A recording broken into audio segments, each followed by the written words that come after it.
Salam sejahtera untuk kita semua. Kali ini saya ingin membahas tentang bagaimana kita menganalisis daftar pustaka.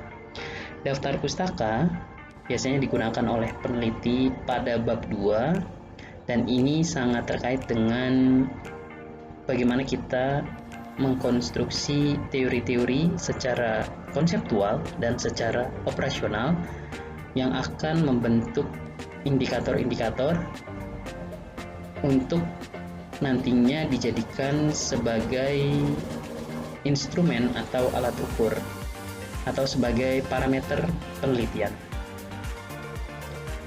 Yang pertama di sini di dalam kajian pustaka ada kajian teori, yang kedua ada kajian penelitian relevan, ketiga ada kerangka berpikir, yang keempat ada hipotesis penelitian. Keempat elemen ini yang biasa digunakan di dalam kajian pustaka atau yang ada di bagian-bagian yang ada di dalam kajian pustaka. Untuk beberapa universitas mungkin seperti ini gambaran besarnya, tapi di beberapa pedoman penelitian yang saya temui ada sedikit perbedaan, tetapi garis besarnya seperti ini. Kajian teori biasanya mengkaji tentang teori secara konseptual. Secara konseptual berarti definisinya seperti apa, sejarahnya, filosofinya seperti apa, dan kegunaannya seperti apa. Lalu di kajian teori ini juga membahas kajian definisi secara operasional. Secara operasional itu ciri-cirinya, yang mana nanti dari kajian operasional ini akan melahirkan indikator terkait dengan penelitian, yang mana teorinya diambil dari variabel yang akan kita gunakan di dalam penelitian tentunya. Lalu yang kedua, kajian penelitian yang relevan. Kajian penelitian yang relevan ini terkait dengan variabel penelitian kita. Kalau penelitian kita tidak ada variabel yang relevan, penelitian relevan atau penelitian yang terdahulu, berarti penelitian yang kita ambil belum bisa dibuktikan secara ilmiah atau secara kuantifikasi. Nanti masuk ke dalam penelitian grounded theory, yang mana sulit untuk dilakukan atau sulit untuk dibuktikan. Lalu ada kerangka berpikir. Di sini kerangka berpikir adalah konseptual atau konstruksi dari beberapa konseptual variabel yang nanti kalau penelitian kuantitatif biasanya akan membentuk variabel-variabel yang saling terhubung. Kalau penelitiannya kualitatif nanti biasanya membentuk suatu pola, yang mana pola tersebut bisa dijabarkan secara teoritis. Lalu di sini yang keempat ada hipotesis penelitian. Hipotesis penelitian ini biasanya digunakan untuk penelitian-penelitian asosiatif atau penelitian yang mana membutuhkan uji hubungan atau uji pengaruh menggunakan hipotesis penelitian. Kalau penelitian deskriptif atau penelitian kualitatif biasanya tidak menggunakan hipotesis penelitian, hanya menggunakan pertanyaan penelitian.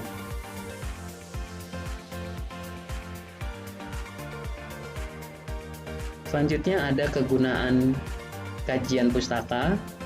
Jadi di kajian pustaka ini memiliki kegunaan yang pertama untuk mengkaji definisi variabel atau objek penelitian dari segi definisi konseptual dan operasional. Jadi menggambarkan variabel yang akan kita teliti. Variabel tersebut digambarkan secara konseptual dan operasional. Operasional itu nanti ciri-cirinya seperti apa. Lalu mengkaji hasil penelitian yang terdahulu yang relevan dari segi variabel dan variabel, teori, dan metode. Yang ketiga, mengkonstruksi indikator dalam membuat instrumen penelitian. Jadi fungsi dari atau kegunaan dari kajian pustaka adalah mengkonstruksi teori-teori yang ada menjadi ciri-ciri, menjadi indikator, sehingga indikator tersebut dapat digunakan untuk suatu pengukuran atau melihat gejala-gejala dari satu penelitian. Selanjutnya, untuk mengkonstruksi hipotesis penelitian. Misalkan penelitian hubungan atau penelitian pengaruh yang dilihat apakah penelitian terdahulu pernah dilakukan terdapat pengaruhnya atau tidak. Jadi untuk mengkonstruksi hal tersebut. Lalu elemen penting di dalam kajian pustaka adalah sumber pustaka. Sumber pustaka ini bisa kita ambil dari mana saja, karena saat ini juga kita bisa dengan mudah mendapatkan informasi dari internet ataupun Google. Kita juga bisa di sini ya, untuk kajian pustaka karya ilmiah biasanya mengambil atau bahan pokok utamanya dari artikel ilmiah atau jurnal ya. Artikel ilmiah yang diambil dari jurnal, yaitu artikel ilmiah merupakan artikel yang berisikan hasil penelitian, kajian konsep keilmuan, gagasan, dan ide mengenai suatu kajian yang diterbitkan oleh jurnal ilmiah. Lalu ada buku referensi yang ditulis berdasarkan kajian penelitian atau kajian keilmuan.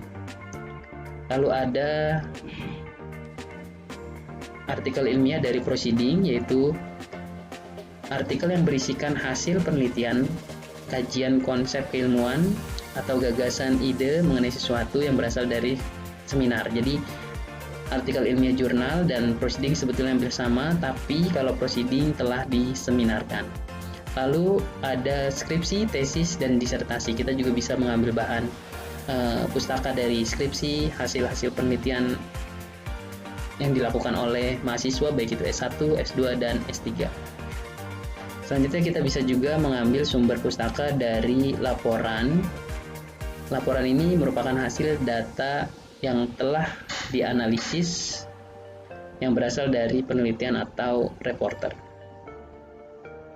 Sifat kajian teori di sini saya buat ada 6. Yang pertama, kajian literatur terkait dengan masalah fokus penelitian, review of related literature. Yang kedua, penyusunan kerangka kerja teoritis, theoretical framework yang dikembangkan oleh peneliti. Yang ketiga, kajian teoretikal hendak sesuai dengan permasalahan yang diteliti serta mampu memberikan gambaran tentang posisi kedudukan permasalahan dalam mata rantai perkembangan iptek. Yang keempat, sasaran dan target pemecahan masalah hendaknya sejalan dengan perkembangan zaman.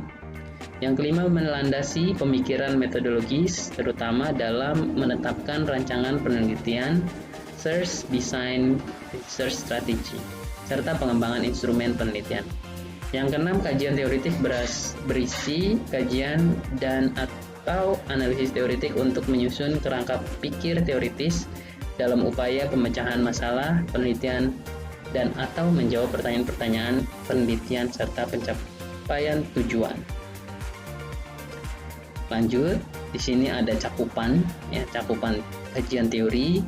Cakupan kajian teori ini terkait dengan penelitian atau definisi variabel secara konseptual dan operasional, penggunaan teori hasil penelitian terdahulu, kerangka pikir, dan hipotesis. Jadi ada 4 cakupannya.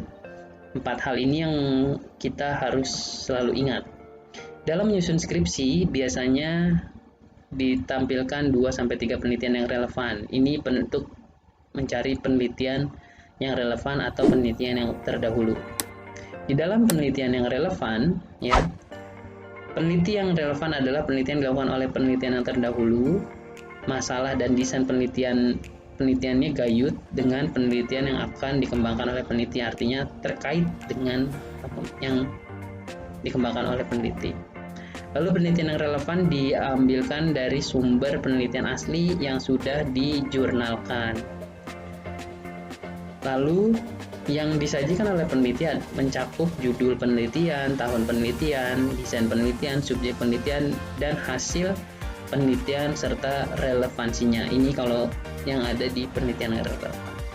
Nah, terkait dengan penelitian yang relevan ini nanti kita bisa ambil teori, metode, dan hasil temuannya. Kita bisa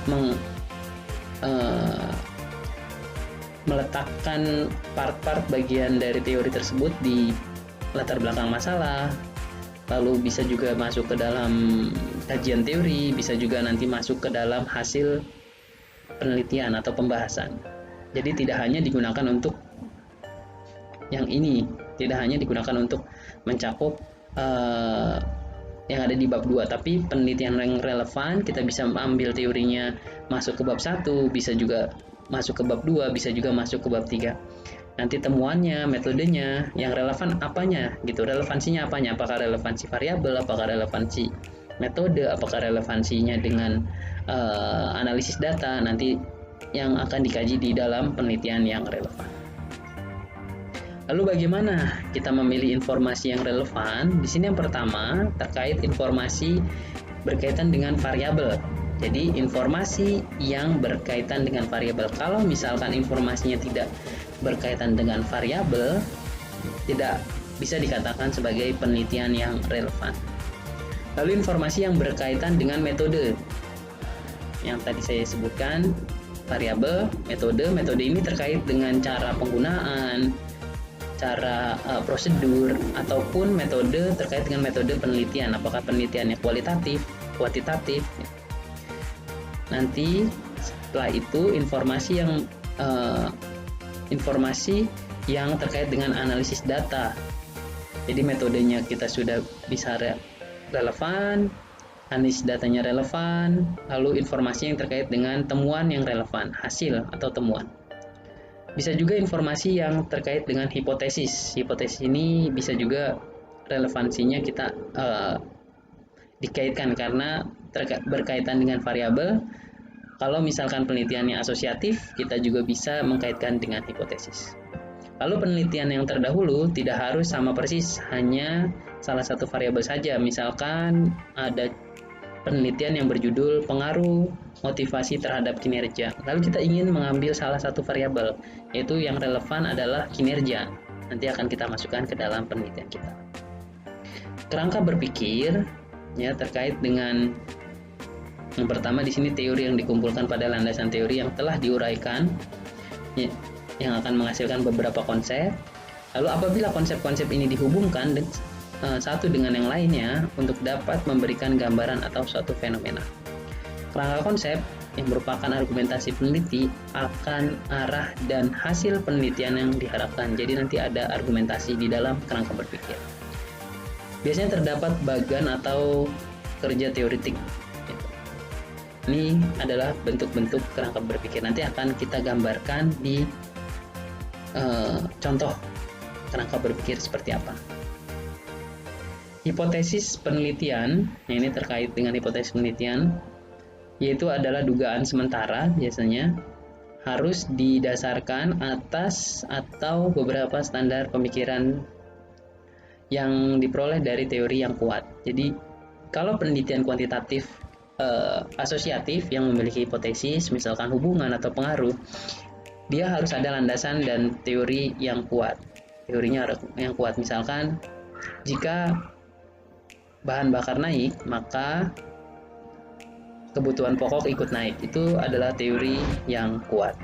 Hipotesis merupakan pernyataan hubungan atau yang mungkin terjadi antara dua atau lebih variabel. Jadi penelitian asosiatif membutuhkan hipotesis. Ada dua hipotesis, ada dua variabel yang ada di dalam hipotesis. Tidak semua penelitian mengandung hipotesis penelitian. Jadi ada penelitian-penelitian deskriptif yang ingin menganalisis satu variabel saja, tidak membutuhkan hipotesis. Atau penelitian deskriptif banyak variabel dan tidak membutuhkan asosiatif atau tidak saling terkait, bisa dijadikan satu penelitian tanpa hipotesis penelitian. Lalu penelitian hipotesis biasanya berisi tindakan, bukan di dalam bab 2 ya. Maksudnya hipotesis ini berisi tindakan, bukan hipotesis statistik ataupun hipotesis penelitian. Jadi di dalam bab 2 atau kerangka teoritis kajian pustaka tidak ada hipotesis statistik ataupun hipotesis penelitian. Yang ada adalah hipotesis tindakan. Lalu merupakan jawaban sementara berdasarkan kajian teori dan kerangka pikir. Dan selanjutnya menjawab rumus masalah yang diajukan. Selanjutnya merupakan hipotesis tindakan, bukan hipotesis penelitian. Jadi ini sama ya sebetulnya. Nah, ini nanti akan kita praktekkan juga di sini. Kutipan dan daftar pustaka. Terdapat banyak gaya, diantaranya adalah APA, MLA, ada Chicago, ada Turabain, ada IEE, ada banyak. Jadi ada banyak gaya di dalam menggunakan daftar pustaka. Pada umumnya di Indonesia, kampus-kampus tertentu seperti UNJ, UI menggunakan APA. Nanti kita akan coba bagaimana mempraktekannya. Nah, ini saya ada bab 2, ini bukan bab 2, ini ternyata artikel. Bab 2 ini bab 2 dalam skripsi atau penelitian, ini tesis kalau tidak salah. Itu kajian pustaka. Di sini yang pertama ada kajian teori. Kajian teori ini tentang bank syariah. Di kajian teori ini kita bisa memberikan definisi konsep. Yang pertama definisi konsepnya. Bank syariah merupakan, ini adalah definisi konsep. Jadi definisi konsep di dalam kajian teori. Lalu setelah definisi konsep biasanya ada definisi, ini undang-undang masih definisi konsep. Nah, ini baru definisi operasional, yaitu prinsip-prinsip bank syariah. Apa saja prinsip-prinsipnya? Ini yang ditulis oleh penulis di bab kajian teori ini, ya. Prinsip bank syariah yang didasarkan pada Al-Quran dan hadis menjiwai seluruh hubungan transaksinya pada prinsip 3 hal: efisiensi, keadilan, kebersamaan. Nah, ini adalah definisi operasional. Efisiensi, keadilan, dan kebersamaan menurut Wibowo 2005. Selanjutnya ini Wibowo 2005 adalah kutipan atau citate dari Wibowo, mungkin ini buku atau jurnal. Ya, kalau APA selalu menggunakan cembung. Nanti kita bisa lihat bagaimana yang APA dan IEE. Nah, ini adalah kajian teori. Kita bisa lihat lagi ke bawah. Ini masih teori, kajian teoritik. Nah, literasi. Ini tentang literasi keuangan.